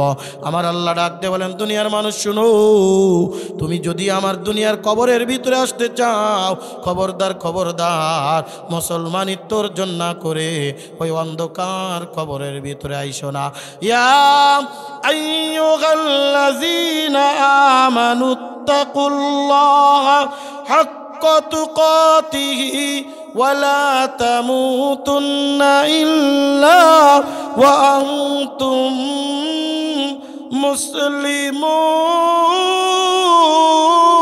মুসলিমুন। আর একটু জোরে বলেন আল্লাহু আকবার। আল্লাহর নামের ভিতরে মজা আছে না নাই? আরো জোরে বলেন আছে না নাই? এই মজা দিয়েছেন কে? अल्लाह अल्लाह क्या मुबारक नाम है, अल्लाह अल्लाह आशिकू का काम है, अल्लाह अल्लाह क्या मुबारक नाम है, আল্লাহ আল্লাহ মুমিনু কা কামো হয়। এ কলিজার টুকরা যুবক, এই দুনিয়ায় চিরকাল থাকার জন্য আসি নাই, এই দুনিয়ায় চিরকাল থাকতে পারবো না, এই দুনিয়ায় চিরকাল থাকা যাবে না। কি নিয়া মাওলার কবরে যাচ্ছ? আজকে যদি আমি আপনি দুনিয়ার থেকে বিদায় নিয়ে যাই, ওই আজরাইল যদি আমার আপনার সামনে হাজির হয়ে যায়, আজকে যদি আমি দুনিয়ার থেকে বিদায় নিয়ে যাই, আগামীকাল সকাল বেলায় দেখবেন আমার আপনার জানাজা দেওয়ার জন্য লোকজন রেডি হয়ে যাবে। কেউ বা চলে যাবে বাঁশঝাড়ের বাঁশ কাটার জন্য, কেউ বা চলিয়া যাইবে বনগাতি বারপাড়া বাজারে আমার আপনার জন্য কাপনের কাপড় কেনার জন্য। এ কলিজার টুকরা যুবক মুরব্বী বাবাজিরা রে, কিছুই নিয়ে যাইতে পারবো না, কিছুই আমার সঙ্গে যাবে না। আল্লাহ পাক রব্বুল আলামিন ডাক দিয়ে বলে, দুনিয়ার মানুষ শুনো, ওই অন্ধকার কবরে তুমি যদি মুসলমান না হয়া আমি আল্লাহর কবরের ভিতরে আসো, এই কবরে কারোর পরিচয় চলবে না, এই কবরে দুনিয়ার রাজা বাচ্চার পরিচয় চলবে না, এই দুনিয়ার কোনো কিছুই পরিচয় চলবে না। আমি আপনি কোনো কিছুই সঙ্গে নিয়ে যাইতে পারবো না, আমার আপনার সঙ্গে নেওয়ার মতো কোনো কিছুই থাকবে না, শুধু থাকবে ঈমান আর আমল। আল্লাহর নবী তার কলিজার টুকরা মেয়ে ফাতেমাকে রাখতে বলেন, ইনকাজি নফসাকে ইয়া ফাতেমা, ও ফাতেমা জাহান্নামের আগুন থেকে তোমার নফসটারে তুমি বাঁচাও। তুমি যদি কবরের মধ্যে যা বলো আমি নবীর মেয়ে ফাতেমা ছিলাম, ওই নবীর মেয়ের কোনো পরিচয় চলবে না। কারণ পৃথিবীর মধ্যে এমন অনেক মানুষ আছে, এই পৃথিবীর মধ্যে এমন অনেক নবী আছে যাদের সন্তানেরা হবে জাহান্নামী। যেমন হযরতে নূহ আলাইহিস সালামের একটা সন্তান কেনান, আল্লাহর নবীর কথা মানে নাই, বাবার কথা মানে নাই। প্লাবনের ভিতরে যখন তিনি আবুডুবুকে মরতেছিলেন, আল্লাহর নবী নূহ আলাইহিস সালামের সামনে পড়ে গেছে, আবুডুবু খাচ্ছে, হাবুডুবু খাচ্ছে। আল্লাহর দরবারে ফরিয়াদ জানায়, আল্লাহ তুমি না বলছিলে আমার আহালদেরকে তুমি বাঁচাইবা। আল্লাহ পাক রব্বুল আলামিন ডাক দে বলে, লাইসা মিন আহলিক, যে তোমার কথা স্মরণ করে নাই, যে দিনের কথা স্মরণ করে নাই, যে তোমার কথা স্মরণ করে নাই, যে তোমার কথা মানে নাই, সে তোমার পরিবারের অন্তর্ভুক্ত না, তোমার সন্তান হইলেও সে জাহান্নামী। জোরে কোন কথা ঠিক কি ঠিক না? এ রামপুর এলাকার যুবক, ওই অন্ধকার কবরে কোনো পরিচয় চলবে না, পরিচয় চলবে একটাই, বান্দা তুমি ইমানদার ছিলা কিনা, বান্দা তুমি আল্লাহর দরবারে প্রিয় ভাজন বান্দা হইতে পারছো কিনা, বান্দা তুমি আল্লাহর দরবারে আল্লাহর কাটি বান্দা হইতে পারছো কিনা, এই দুনিয়ার মধ্যে আল্লাহরে ঠিক মতো ডাকতে পারছো কিনা, এই দুনিয়ার মধ্যে আল্লাহর সাথে সম্পর্ক তৈরি করতে পারছো কিনা। এ কলিজার টুকরা যুবক, এ আমার মুরব্বী বাবা জিরা রে, কিছুই তো সঙ্গে নিয়ে যাইতে পারবে না। আমার আমল যদি ঠিক না থাকে, ওই কবরের ভিতরে যাওয়ার পরে ওই কবরের ভিতর থেকে আযাব, ওই আযাব সহ্য করার ক্ষমতা আমার আপনার থাকবে না। কথা বলেন ঠিক কি ঠিক না? সারা দুনিয়া রাজত্ব করেছিল চারজন ব্যক্তি, তার ভিতরে একজন ছিল হযরতে বাদশা যুলকারনাইন। বইয়ের ভাষায় যার নাম হলো বাদশা ইস্কেন্দার। আমরা বাদশা ইস্কেন্দারের গল্প পড়েছি। কোরআনের ভাষায় যার নাম হলো বাদশা যুলকারনাইন। সূরাতুল কাহাফের মধ্যে আল্লাহ পাক রব্বুল আলামিন যুলকারনাইনের ঘটনা বয়ান করেছেন। ওয়ায়াসআলুনাকা আন যুলকারনাইন, আল্লাহ পাক রব্বুল আলামিন বলে, ওগো নবী আপনার কাছে যুলকারনাইনের ঘটনা শুনতে চাই। বলেন আমি তোমাদেরকে যুলকারনাইনের ঘটনা বলি। সারা বিশ্বের রাজত্ব করেছিল, সারা পৃথিবীর রাজত্ব করেছিল। আল্লাহ পাক রব্বুল আলামিন যুলকারনাইনকে পৃথিবীর এক প্রান্ত থেকে অপর প্রান্তে যাওয়ার জন্য একটা ঘোড়া দান করেছিলেন, যে ঘোড়ার ভিতরে একটা পাখা ছিল, ডানা ছিল, যে ডানা যখন তিনি ভর করে পৃথিবীর এক প্রান্ত থেকে অপর প্রান্তে যাওয়ার জন্যে মাত্র 5 থেকে 10 মিনিট সময় লাগতো। জোরে জোরে কান আল্লাহু আকবার। হযরতে সুলাইমান আলাইহিস সালামের পৃথিবীর এক প্রান্ত থেকে অপর প্রান্তে যাওয়ার জন্য সময় লাগতো মাত্র 1 মিনিট থেকে আধা মিনিট সময়। আর বাদশা যুলকারনাইনের পৃথিবীর এক প্রান্ত থেকে অপর প্রান্তে যাওয়ার জন্য সময় লাগতো মাত্র 5 থেকে 10 মিনিট। এত বড় রাজত্ব, পৃথিবীর এক প্রান্ত থেকে অপর প্রান্তে যাওয়ার, তার জন্য মাত্র বাহন ছিল। আল্লাহ পাক তার জন্য রেখেছিলেন একটা ঘোড়ার সাদৃশ্য, ছিল দুইটা ডানা, ডানা শুধু মেলতো আর মিনিটের মধ্যে এক প্রান্ত থেকে অপর প্রান্তে নিয়ে চলে যাইত। সারা পৃথিবী রাজত্ব করেছে। কিয়ামতের আগ মুহূর্তে যেই ইয়াজুজ মাজুজ পৃথিবীর জমিনের ভিতরে আগমন করবে, এই ইয়াজুজ মাজুজকে তিনি সীসা ঢালা প্রাচীর দিয়ে পৃথিবীর জমিনের মধ্যে আবদ্ধ করে রেখেছে। কিয়ামতের ময়দানের আগে কিয়ামতের আলামতের বড় বড় আলামতের মধ্যে একটা আলামত হলো ইয়াজুজ মাজুজ পৃথিবীর জমিনে আগমন করবে। জোরে কান সুবহানাল্লাহ। এটা আল্লাহর একটা বড় মুজিজা এবং পৃথিবীবাসীর জন্য একটা বড় ফিতনা, পৃথিবীবাসীর জন্য আল্লাহর বড় একটা পরীক্ষা। এই পরীক্ষায় উত্তীর্ণ হতে হবে। যারা আল্লাহ কবুল করুন বলেন আমিন। বন্ধুরে আমার, এই বাচ্চা ইস্কান্দার, বাচ্চা যুলকারনাইন, ওনার জীবনের শেষ ওসিয়ত ছিল সন্তানদেরকে এক জায়গায় একত্রিত করে রাখতে বলে, সন্তানেরা আমি হয়তোবা বেশি দিন দুনিয়ার জমিনের ভিতরে বেঁচে থাকবো না, হয়তোবা কিছুদিনের মধ্যে আমি দুনিয়ার থেকে বিদায় নিয়ে যাব। আমি জানি আমার মৌতের ঘন্টা মনে হয় বেজে গেছে। একটা কথা মনে রাখো, আমি যখন দুনিয়ার থেকে বিদায় নিয়ে চলে যাব, আমাকে যখন তোমরা কাফনের কাপড় পরায়া দিবা, কাফনের কাপড় পরায় যখন জানাজা দেওয়ার জন্যে আমাকে তোমরা মসজিদের সামনে অথবা যে কোনো নির্দিষ্ট স্থানে তোমরা নিয়ে যাবা, নিয়ে যাওয়ার আগে আমার একটা ওসিয়াত, আমার দুইটা হাত কাফনের কাপড় থেকে এইভাবে দুই দিক থেকে বাহির করিয়া শহরের অলিতে গলিতে অলিতে গলিতে আমারে ঘুরাইবা। সন্তানেরা ডাকতে বলে, আব্বা জান এমন ওসিয়াত, এমন নসিহত কেন? বাচ্চা ইস্কান্দার, বাচ্চা যুলকারনাইন ডাকতে বলে, এ সন্তানেরা রে, আমি দুনিয়ার মানুষদেরকে শেষ একটা মেসেজ করে দিয়ে যাইতে চাই। আমি দুনিয়ার মানুষদেরকে বুঝাইতে চাই, আমি সারা দুনিয়া রাজত্ব করেছি, আমি সারা দুনিয়ার ভিতরে রাজত্ব করেছি। আমার ঠেকানোর মতো কোনো ব্যক্তি ছিল না, আমার সামনে দাঁড়ানোর মতো কোনো ব্যক্তি ছিল না, আমার ধন দৌলতের কোনো অভাব ছিল না, আমার টাকা পয়সার কোনো অভাব ছিল না, আমার ক্ষমতার কোনো অভাব ছিল না, সারা দুনিয়ার রাজত্ব করেছি।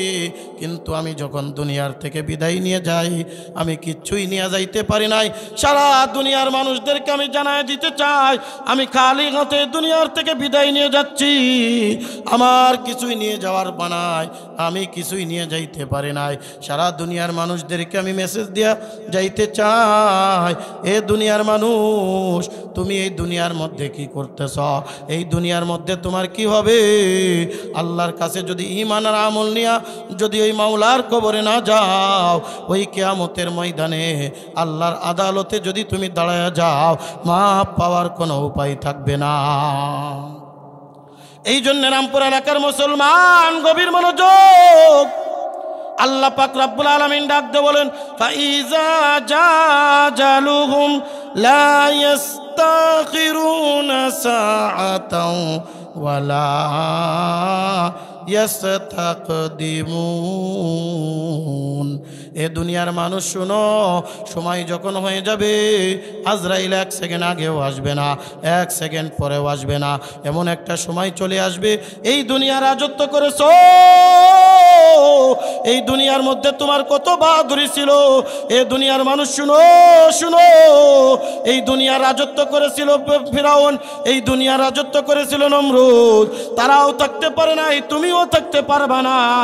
এই দুনিয়ার মধ্যে টাকাওয়ালা ক্ষমতাওয়ালা কত মানুষ ছিল, এই দুনিয়ার মধ্যে কারণকে আমি কত সম্পদ দান করেছিলাম। দুনিয়ার মানুষ শুনো, যার শুধু গোডাউনের চাবি বহন করার জন্যে 1 জন 2 জন নয়, 70 জন নওজোয়ান যুবক পর্যন্ত হিমচিমকে যাইত, এমন অর্থ দান করেছিলাম। কিন্তু সেও দুনিয়ার থেকে বিদায় নিয়ে গেছে, তুমিও বিদায় নিয়ে যাইবা। মাঝে মধ্যেই গোরস্থানের দিকে আসো, এই যে আগামীকাল শবে বরাত, আগামীকালের রজনী একটু গোরস্থানে আসো, তাকায় দেখো কার জানি মা নাই, কার জানি বাবা নাই, নাই, আজকে ওই অন্ধকার কবরে শুয়ে আছে। কার জানি ভাই বিরাদার আত্মীয় স্বজন ওই অন্ধকার কবরে শুয়ে আছে। একটাবার তাকায় দেখো, এই দুনিয়ার মধ্যে তার কত রাজত্ব ছিল, এই দুনিয়ার মধ্যে তার কত অর্থ ছিল, এই দুনিয়ার মধ্যে তার কত সম্পদ ছিল, আজকে কোনো কিছুই সঙ্গে নিয়ে যাইতে পারে নাই। অন্ধকার কবরে একাকী শুয়ে আছে। কলিজার টুকরা যুবকরে, আমিও দুনিয়ার থেকে বিদায় নিব, তুমিও দুনিয়ার থেকে বিদায় নিবা। কি নিয়ে মাওলার কবরের দিকে যাচ্ছ? মুসলমান না হয়ে মাওলার কবরে যাইও না, মুসলমান না হয়ে মাওলার কবরে যাও না। আল্লাহর নবীর সাহাবী ডাকতে বলেন, ইয়া রাসূলুল্লাহ, ইয়া হাবিবাল্লাহ। মুসলমান কাকে বলেন?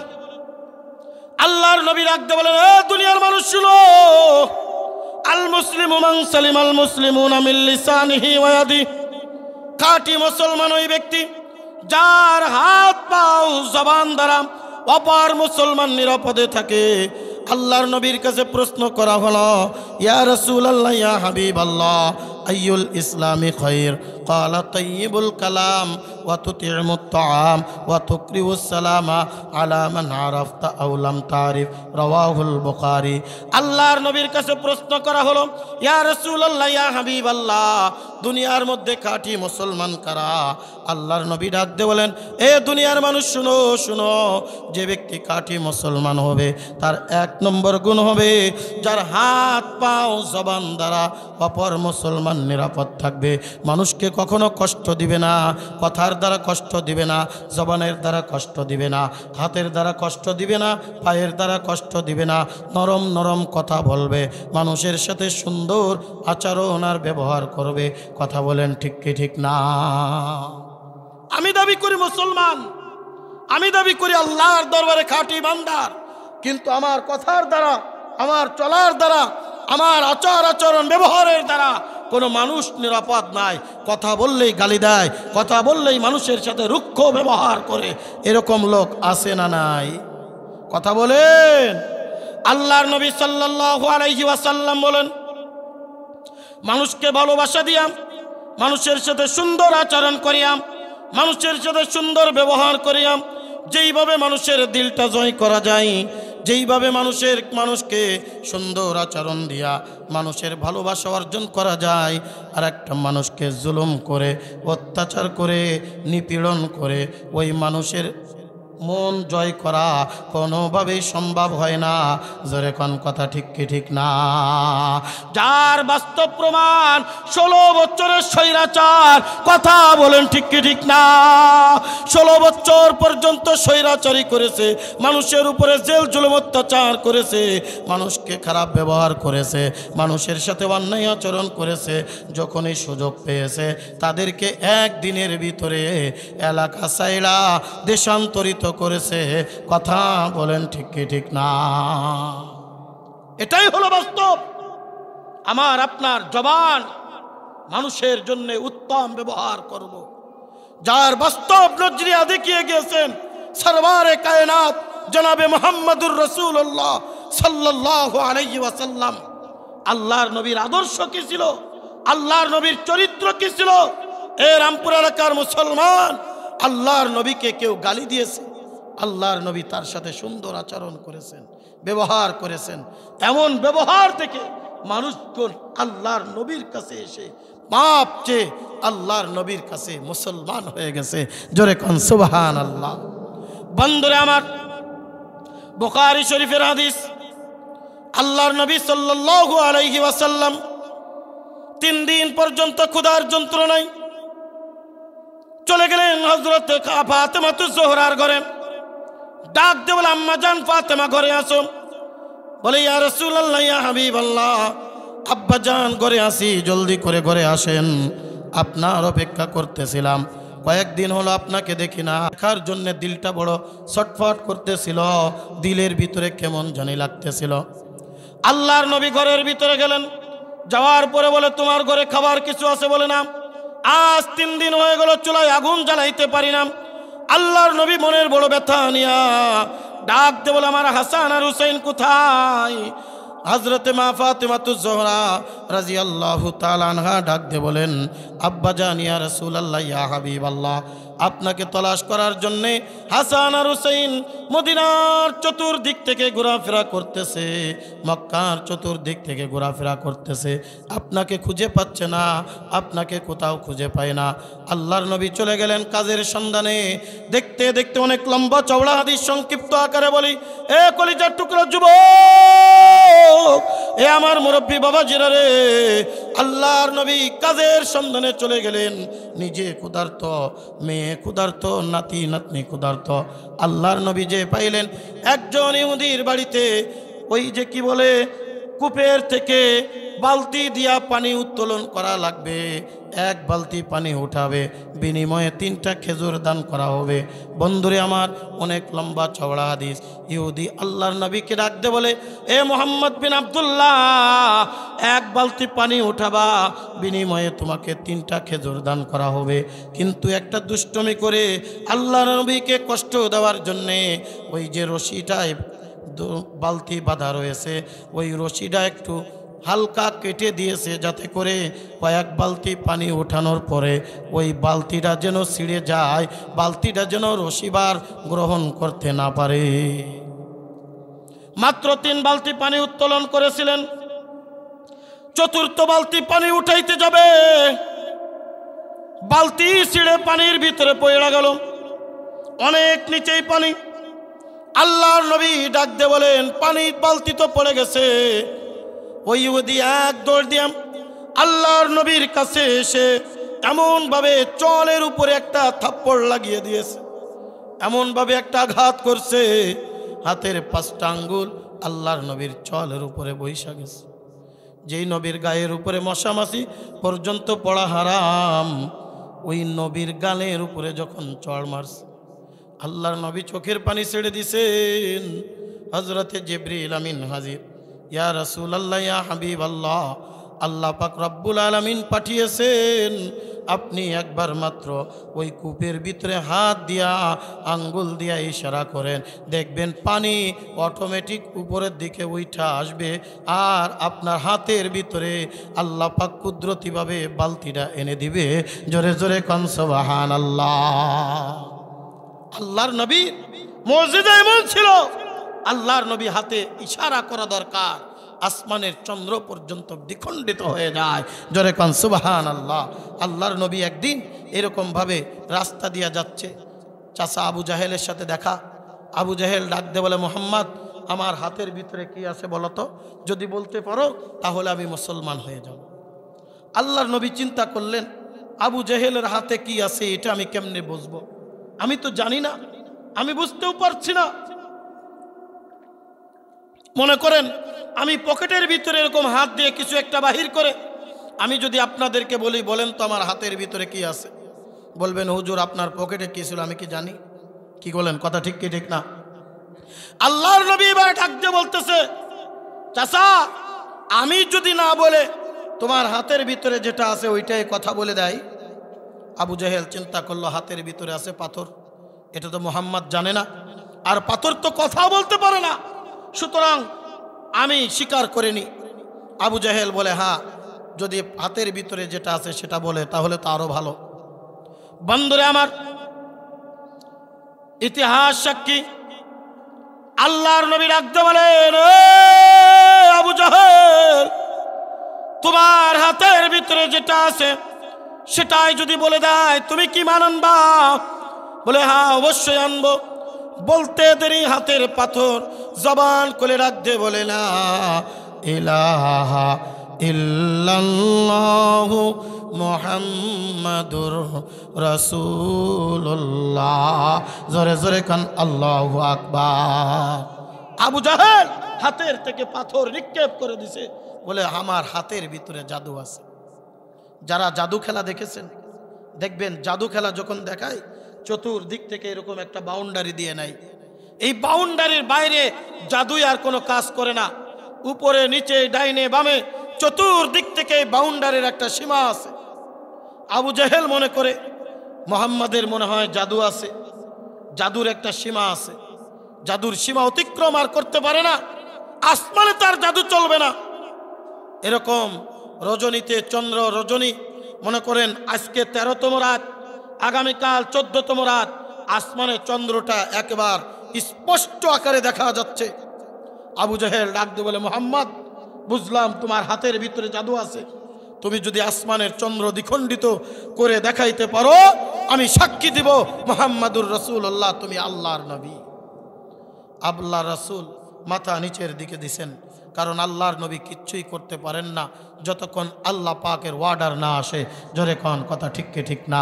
আল্লাহ পাক রব্বুল আলামিন জিবরিল আমিনকে পাঠিয়ে দিয়েছে, জিবরিল যাও, আমার নবী মাথা নিচে করে থাকবে, আমি আল্লাহ সহ্য করতে পারি না, আপনি যান, বলেন আমার নবী একবার আঙ্গুল ইশারা করবে, আমি চন্দ্র দ্বিখণ্ডিত করব।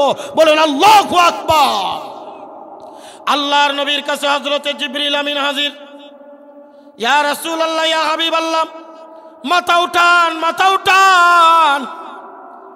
আপনি এইরকম আঙ্গুল শাহাদত আঙ্গুল উঁচু করেন, পিছন থেকে সামনের দিকে এরকম আঙ্গুলটা নেবেন। আঙ্গুল নেওয়ার সাথে সাথে দেখবেন আল্লাহ পাক রব্বুল আলামিন আসমানের চন্দ্র দ্বিখণ্ডিত করে দিয়েছে। শুধু এতটুক নয়, ডাইনে আপনার হাতের আঙ্গুল ইশারা করবেন, চন্দ্রটা একটা খণ্ড ডাইনে চলে যাবে, বামে ইশারা করবেন, চন্দ্রের একটা খণ্ড বামে চলে যাবে। আল্লাহর নবী হাতের আঙ্গুল ইশারা করলেন, চন্দ্র দ্বিখণ্ডিত হয়ে যায়। ডাইনে ইশারা করে ডাইনে একটা খণ্ড, বামে ইশারা করে বামে একটা খণ্ড। আবু জাহেল অবাক দৃষ্টিতে কিছুক্ষণ তাকিয়ে থাকে। আল্লাহর নবী ডাকতে বলেন, ও চাচা, আপনি যেটা বললেন দেখেন হয়েছে কিনা? আমি শুধু যদি চন্দ্র দ্বিখণ্ডিত করে দেখাইতাম, আপনি বলতেন না আমি দেখতে পাই নাই, আমার চোখের জ্যোতি অত দূর পর্যন্ত যায় নাই। চাচা দেখেন চন্দ্র একটা ডাইনে আর একটা বামে। আবু জাহেল চিৎকার মেরে ডাকতে বলে, ও মুহাম্মদ, বুঝেছি বুঝেছি, তোমার শুধু এই যে জাদু দুনিয়ার ভিতরে কাজ করে না, আসমানের ভিতরেও তোমার জাদু কাজ করে। জোরে জোরে কন্যা হুজুবিল্লাহ। আল্লাহর নবী বড় বেচিন, আল্লাহর নবী বড় চিন্তিত। এত চেষ্টা করলাম নবী মুহাম্মদ সাল্লাল্লাহু আলাইহি ওয়াসাল্লামের উপরে ঈমান আনবে, কিন্তু না। আল্লাহ পাক সাথে সাথেই বললেন, নবী গো, চিন্তার কোনো কারণ নাই, আপনি যাকে ইচ্ছা তাকে হেদায়েত দিতে পারবেন না, হেদায়েত দেনওয়ালার মালিককে। আরো জোরে বলেন কে? যার বাস্তব নজির এই যে যারা নাসার গবেষকরা চন্দ্রে গিয়েছিল, চাঁদের দেশে গিয়েছিল, সর্বপ্রথম যারা নাসার গবেষকরা চন্দ্রের দেশে গিয়েছে, এই চন্দ্র নিয়ে গবেষণা করতে করতে দেখে চন্দ্রের একেবারে মধ্যবর্তী স্থানে একটা ফাটল আকৃতি দেখা যায়। আর এই ফাটলটা নিয়ে যখন গবেষণা করছে, দেখে 1400 থেকে 1450 বছর আগের একটা ফাটল। তারা যখন পৃথিবীর জমিনে আসছে, আয়েশা যখন উপলব্ধি করছে, শুনছে নবী মুহাম্মদ সাল্লাল্লাহু আলাইহি ওয়াসাল্লামের কিতাবের ভিতরে লেখা আছে 1400 থেকে 1450 বছর আগে আল্লাহর নবী চন্দ্র দ্বিখণ্ডিত করেছিলেন। শোনার সাথে সাথে তারা কালেমা পড়ে ঈমান এনে ফেললেন। জোরে কোন সুবহানাল্লাহ। হযরতে জিবরিল আমিন ডাক দিয়ে বলে, ইয়া রাসূলুল্লাহ, ইয়া হাবিবাল্লাহ, শুধু আপনার হাতের মাধ্যমে এইরকম ভাবে চন্দ্র দ্বিখণ্ডিত হয় না, বরং আপনার হাত ধরে একবার ইশারা করেন, ওই যে আপনার কূপের ভিতরে যেই বালতিটা আছে, ওই বালতিটা আপনার হাতের ভিতরে চলে আসবে। আল্লাহর নবী যখন হাতে দিয়ে ইশারা করছে, পানি উতলায় উপরের দিকে উইঠা চলে আসছে। আল্লাহর নবী বালতিটা এইরকম ভাবে ওই ইহুদির হাতে দিয়া দিছে। ডাক দে বলে, 3টা বালতি পানি উঠাইছি, বিনিময়ে আমারে 9টা খেজুর দিয়ে দাও, আর তোমার কাজকর্ম আমি করব না। আল্লাহ রাসূলকে আঘাত করছিল কেন? বালতি ফেলে দেওয়ার কারণে। কি কারণে? বালতি ফেলে দেওয়ার কারণে। এখন মনে করেন বালতিটা যখন দিয়ে দিয়েছে, তখন ইনসাফ ছিল কি? ওই যে চড়ের বদলে চড় দেওয়া। কথা বলেন ঠিক কি ঠিক না?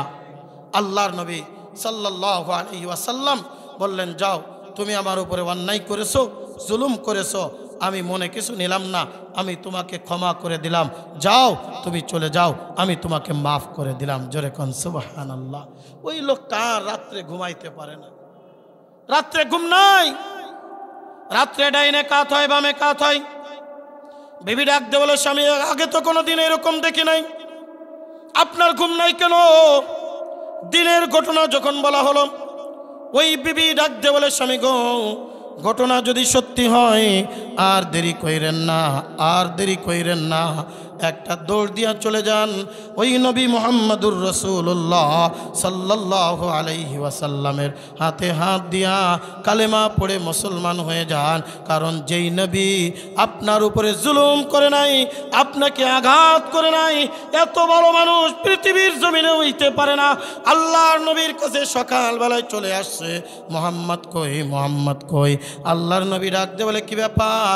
বলে, একবার সাথে সাথেই পা দোকানে জড়িয়ে চোখের পানি টপ টপ টপ টপ করে ফেলায়া দিছে। ডাক দিয়ে বলে, নবী গো, বুঝতে পারি নাই, বুঝতে পারি নাই, গোস্তাকি মাফ করে দিবেন, আমার উপলব্ধি হয় নাই। এত সুন্দর আপনার আখলাক, এত সুন্দর আমার চরিত্র, আপনার চরিত্র, আপনি হাত দুখানি বাড়ায় দেন আর পড়ায় দেন, লা ইলাহা ইল্লাল্লাহু মুহাম্মাদুর রাসূলুল্লাহ। জোরে কোন সাল্লাল্লাহু। আল্লাহর নবীর আখলাক।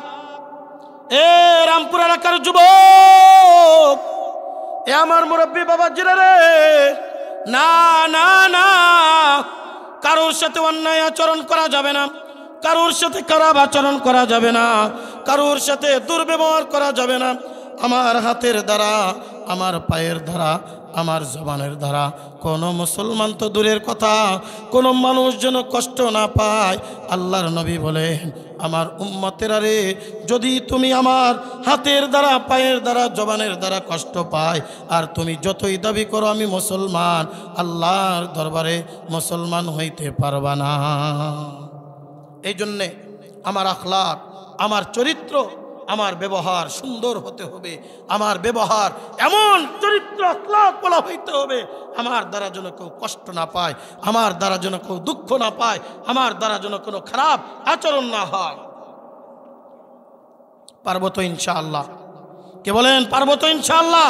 কে কে পারবো হাত তুলে দেখান। নারে তাকবীর, নারে তাকবীর। আল্লাহ কবুল আর মঞ্জুর করে নেন, বলেন আমিন। আর একটু জোরে বলেন আমিন। সম্মানিত হাজিরিন, আজকে গোরস্থানের উদ্যোগে মাহফিল। আমি অন্যায় করব, আমি জুলুম করব, আমি কারোর উপরে খারাপ আচরণ করব, এই গোবরের ভিতরে যখন আমি আসব, তখন কিন্তু আমার আপনার অবস্থা হয়ে যাবে বেকায়দা। এই কবরে কোনো পরিচয় নাই, এই কবরে কারোর পরিচয় চলবে না, এই কবরে একটাই পরিচয় চলবে, বান্দা তুমি ইমানদার ছিলে কিনা, খাঁটি মুসলমান হতে পারছো কিনা, তোমার আল্লাহর দরবারে ঈমান আনয়ন করতে পারছো কিনা, তুমি আল্লাহর দরবারে ঈমান আনতে পারছো কিনা, মুসলমান হতে পারছো কিনা। ওয়ালা তামুতুন্না ইল্লা ওয়া আনতুম মুসলিমুন, তুমি মুসলমান হয়ে কবরে আসতে পারছো কিনা। এক নম্বর মুসলমানের গুণ, আমার দ্বারা কোনো লোক যেন কষ্ট না পায়, আমার দ্বারা কোনো লোক যেন দুঃখ না পায়, আমি যেন কারোর উপরে অন্যায় না করি, জুলুম না করি, অত্যাচার না করি, আমার দ্বারা যেন কোনো মানুষ খারাপ আচরণ না হয়ে যায়। আজকে দুনিয়ার ভিতরে আমি মানুষের উপরে জুলুম করব, এই যে হক করে বাদ মানুষকে কষ্ট দিব, এই যে হক করে বাদ মানুষের উপরে অন্যায় করব, কিয়ামতের ময়দানে আল্লাহর আদালতে আমাকে আপনাকে কাঠগড়ায় দাঁড়ানো লাগবে কি লাগবে না? কি বলেন, লাগবে কি লাগবে না? এই কারণে হাতে পায়ে অনুরোধ করে যাই, এ আমার মুরব্বী বাবা, এ আমার যুবক বাবা, এ আমার পর্দার অন্তরালে মাগো, আমি তোমাদের কাছে ওসিয়াত আর নসিহাত করি, জীবনের মধ্যে যদি একটা আমল করতে পারো, আমার হাতের দ্বারা, আমার পায়ের দ্বারা, আমার জবানের দ্বারা, আমার কোনো আচরণের দ্বারা, আমার কোনো ব্যবহারের দ্বারা কোনো মানুষকে আমি কষ্ট দেব না। আমাকে কেউ জুলুম করেছে, আমাকে কেউ মারছে, আমার সাথে কেউ অন্যায় আচরণ করেছে, আমার সাথে কেউ অত্যাচার করেছে, অন্যায় ব্যবহার করেছে, ক্ষমা করে দাও, মাফ করে দাও। মাফিয়াত, ক্ষমা করা গুণটা কার? আরো জোরে বলেন। আল্লাহর একটা নাম হলো গফফার। বান্দা তুমি যদি গফফারিয়াতের গুণটা অর্জন করতে পারো, মাফ যদি করতে পারো, আল্লাহ পাক রব্বুল আলামিন বলে, বান্দা তুমি আমার গফফারিয়াতের গুণটা অর্জন করলা, তুমি কাউকে কষ্ট দিলে না, তুমি কাউকে জুলুম করলে না, তুমি কারোর উপরে অন্যায় আচরণ করলে না। আমি আল্লাহ পাক রব্বুল আলামিন তোমাকে এমনভাবে ক্ষমা করব যেদিন ক্ষমা করার মতো আর কেউ থাকবে না, যেদিন তোমার পরিচয় আর কেউ দিবে না। মায়ের কাছে দৌড়াবা মাগো, বাবার কাছে দৌড়াবা, ভাইয়ের কাছে দৌড়াবা, বন্ধুর কাছে দৌড়াবা, স্ত্রীর কাছে দৌড়াবা, স্বামীর কাছে দৌড়াবা। যেদিন তোমার কেউ পরিচয় দিবে না, আমি আল্লাহ পাক রব্বুল আলামিন ওই দিন ডাক দেব, বলবো বান্দা তুই দুনিয়ার জমিনের মধ্যে মানুষের অন্যায় জুলুম অত্যাচার সহ্য করেছ, কাউরে তুমি কষ্ট দাও নাই, কাউরে তুমি দুঃখ দাও নাই। বান্দা আমি আল্লাহ তোরে মাফ না করে পারি না। এ কলিজার টুকরা যুবক, কি মনে করছো রে আজকে তুমি দুনিয়ার ভিতরে কি হয়ে গেছো? ওই অন্ধকার কবরের দিকে একটু খেয়াল করে দেখো। এ কলিজার টুকরা যুবক মুরব্বী বাবা জান রে, চক্ষুটা বন্ধ করে মাথাটা নিচের দিকে লাগায়া দিলটারে নরম করিয়া, এ পর্দার অন্তরের মাগো দিলটারে নরম করিয়া একটু মনটারে বোঝাও। আজকে যদি আজরাইল আসিয়া যায়, আজকে যদি আমি আপনি দুনিয়ার থেকে বিদায় নিয়ে চইলা যাই, কি নিয়ে মাওলার কবরে যাইব? আমার আপনার নেওয়ার মতো কোনো কিছুই থাকবে না। নাই নাই নাই, ওই তিনটা টুকরা সাদা কাপড়ের কাপড় ছাড়া আমার আপনার সঙ্গে কিছুই যাবে না। এ পর্দার অন্তরালের মাগো চক্ষুটা বন্ধ করিয়া মাথা নিচের দিকে লাগায়া মন রে বুঝাও রে মন। একদিন তো নতুন বউ হইয়া এই বাড়ির ভিতরে ঢুকছিলা, রঙিন শাড়ি পরিধান করিয়া এই বাড়ির ভিতরে ঢুকছিলা। এমন একটা দিন আসবে আজরাইল আলাইহিস সালাতু ওয়াস সালাম আমার আপনার জানটা যখন কবজ করে নিয়ে যাবে, পাঁচটা টুকরা সাদা কাপড়ের কাপড় ওই অন্ধকার কবরের দিকে নিয়ে রওনা দিয়া যাবে। কিছুই নিয়ে যাইতে পারবা না রে বাজান। আয় আয় আয়, এ আমার মুরব্বী বাবাজিরা, এ কলিজার টুকরা যুবক, কত যুবক আজকে অন্ধকার কবরে, কেউ তোমার সঙ্গী হবে না, কেউ তোমার সাথে যাবে না। এই কারণে হাতে পায়ে দোনত করি, আয় বাজান, এই দুনিয়া কিচ্ছুই না, এই দুনিয়া কিচ্ছুই না। এই দুনিয়া হলো একটা ধোঁকা, এই দুনিয়ার নাজ নিয়ামত একটা ধোঁকা, এই দুনিয়ার টাকা পয়সা একটা ধোঁকা, এই দুনিয়ার সব কিছু একটা ধোঁকা। এই দুনিয়ার কিচ্ছুই যাবে না। যেটা আমি দুনিয়ার ভিতরে কইরা গেলাম, ওই যে মসজিদের মুয়াজ্জিন পাঁচ ওয়াক্ত ডাক দেয়, হাইয়া আলাস সালাহ, আয় বান্দা, এ বান্দা নামাজের দিকে আয়। বান্দা তুই নামাজের দিকে যাইতে পারলি না, বান্দা তুই ইবাদত করতে পারলি না, বান্দা তুই মসজিদের ভিতরে যাইতে পারলি না, বান্দা তুই গোরস্থানের কথা স্মরণ কর। কত মানুষ আজকে অন্ধকার কবরে, ওই কবরের ভিতরে যদি জাহান্নামের আগুন দাউ দাউ দাউ দাউ করে জ্বলিয়া যায়, সহ্য করার মতো ক্ষমতা নাই নাই নাই। দুনিয়ার আগুন সহ্য করতে পারো না, ওই জাহান্নামের আগুন কেমনে সহ্য করবা? আয় রে বাজান আয়, এ আমার মুরব্বী বাবা জানরা, এ পর্দার অন্তরালের মাগো, কিছুই তো সঙ্গে নিয়ে যাওয়ার ক্ষমতা নাই। ওই তিনটা টুকরা সাদা কাপড়ের কাপড় ছাড়া আমার আপনার সঙ্গে যাবে। আল্লাহর নবী বলেন, ইজা মাতাল ইনসান ইনকাতা আনহু আমালুহু, মানুষ যখন দুনিয়ার থেকে বিদায় নেয় তার সব আমলের দরজা বন্ধ। তিনটা আমল কিয়ামত পর্যন্ত জারি থাকে, ইল্লা বিসাদাকাতিন জারিয়া আও ইলমুন ইনতাফাউ বিহি আও ওয়ালাদান সালিহা। ওই আমল, যে আমলটা তুমি সদকায়ে জারিয়ার জন্য করছো, ওই সন্তান, যেই সন্তানকে তুমি মাদ্রাসায় পড়ায়া যেই সন্তানকে আলেম বানিয়েছ, ওই যে সন্তান তোমার আমার কবরের পাশে গিয়া বলবে, রব্বির হামহুমা কামা রব্বায়ানি সগীরা। ওগো আল্লাহ, আমার আব্বারে তুমি মাফ করে দাও, আমার মারে তুমি মাফ করিয়া দাও, আমার ভাইরে তুমি মাফ করো। আল্লাহর নবী বলেন, কিয়ামত পর্যন্ত সদকায়ে জারিয়া, এই যে মাদ্রাসার উদ্যোগে মাহফিল, এই মাদ্রাসায় এসে হাফেজে কোরআনদেরকে পাগড়ি দিলা, এখান থেকে তেলাওয়াত হয়, এখান থেকে হাফেজে কোরআন বাইর হয়, এখান থেকে কোরআন তেলাওয়াত করে।